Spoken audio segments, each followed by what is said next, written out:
This video is part of a series of 16 presentations by Crystal Whitten, Ph.D., based on her book, Country Living. See the video description for availability.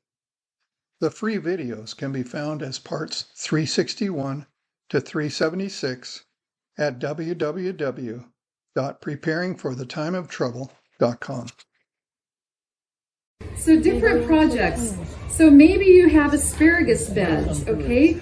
Or maybe you want an asparagus bed, or maybe you want a beehive, or maybe you want a butterfly garden. Maybe you need a burn pile. I've always had a burn pile. I love my burn pile. I just burn everything. Taxes from 1995. You know what? I burned them recently. It was so rewarding. I think I had 10 or 15 years of my tax documents into the burn pile because I don't want to carry them around anymore. You're only supposed to keep 3 years, right? Well, whatever. They're not coming after me. I'm harmless. Okay, 7 years. You got to keep it 7 years. So, but if you need a project, this gives you ideas. Long-term garden and outdoor planning for your homestead. Look through this list and see if you're interested in anything. And if you're interested in anything, you can start talking to your family. Let's put a priority on this. Maybe you want to start a strawberry bed. My friend Lizette, who you saw in the pictures, she has 2 strawberry beds, and every year, I mean, there's more strawberries than she can eat in any given day. She has enough strawberries to freeze, to give away, to do all kinds of stuff with, and she doesn't even plant them because the strawberries send out runners, and she gets these new plants all the time. And she even pulls them up. She has too many. She pulls them out of the ground and gives them to people. So a nice strawberry bed can really be beneficial. An asparagus bed, if you start planting these now and you're out in the country, God's going to reward your hard work, right? So when times get tough, guess what? You're going to have strawberries and asparagus. Those are pretty decent. How many of you live on a 2-lane highway or a busy road? Does anyone live on a busy road? A couple of you do.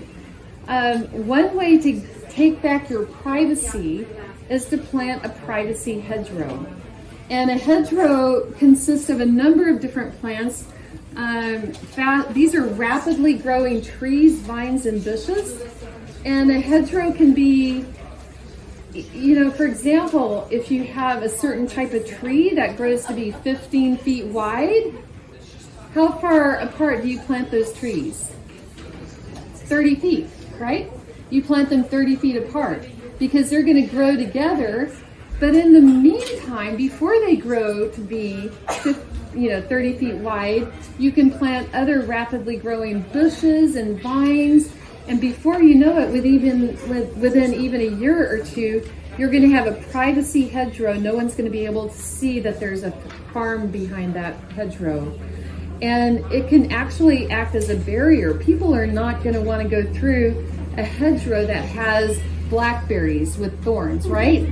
So you can plant anything that has thorns or whatever, and it makes a beautiful hedgerow. And I had some pictures of that. But if I can, I'll get some of those ready for tomorrow. But they're beautiful. Some of the leaves, they're just beautiful yellow leaves, or some are pink. They have pink flowers. How many of you like passion fruit? Okay. Passion fruit can actually be a cold weather vine. It grows in Tennessee, and we get down to 0 even. But passion fruit is a wild vine. And so you can put this wild vine in your privacy hedgerow, and it can actually be a food hedgerow as well. So it's really a lovely way to get your privacy, to kind of take back your privacy. And the other thing that I think is so important is planting food for the animals. So remember in the Garden of Eden when God told Adam and Eve to have a lovely dominion over the animals? That actually involves planting some food for the animals. So the deer, we get all upset when the deer eat our tomatoes or they eat the cucumbers. But if you plant some some of these fast, rapidly growing trees and plants at the edge of your property, they may just stay at the edge. So if you have a couple apple trees and plum trees at the edge of your property, they're not for you, that's for the animals. To me, that's a lovely dominion of the animals. We grow cedar and we give the deer cedar salad. Oh, there you go. Caesar salad. High five. Good for you. So there's other ways you can protect it. So one thing that does work, and I've done it this year, we've done it this year where I'm at, is we bought rope, and we have these posts that kind of stick out. So we put rope around the top, and then we put another fence where we put 3 strings that kind of surrounded the garden. So the deer so far have not gotten in there. So there are ways to keep the deer out. The other way that I've seen, I haven't used it myself, but I know people have used it very successfully, is a motion detecting sprinkler.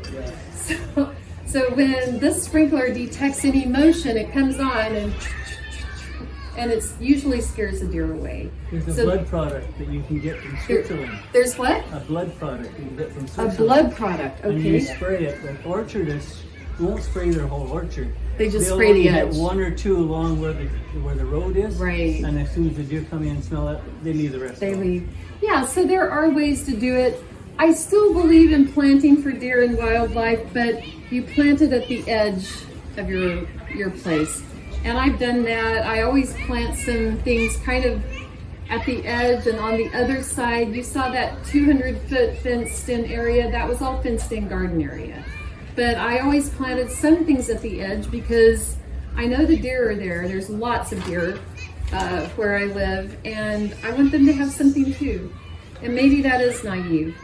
Add to what that lady was just saying, marigolds are also another Marigolds, pest, yeah. in gardens.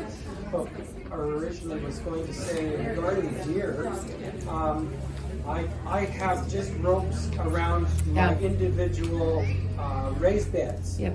The deer will not go into something that's small because they're afraid of being trapped. But if it's a larger area, nothing but a deer fence will keep them out. That's interesting. Well, what we're using seems to be working so far. But yeah, I don't know. But yeah, maybe a smaller bed, they don't want to get trapped. So just ropes around the bed might work. So it is, deer are a problem, don't get me wrong. They can eat an entire plum tree down in one night. But if you can protect it and maybe, plant some, if you're able to plant some for the deer and not worry about it.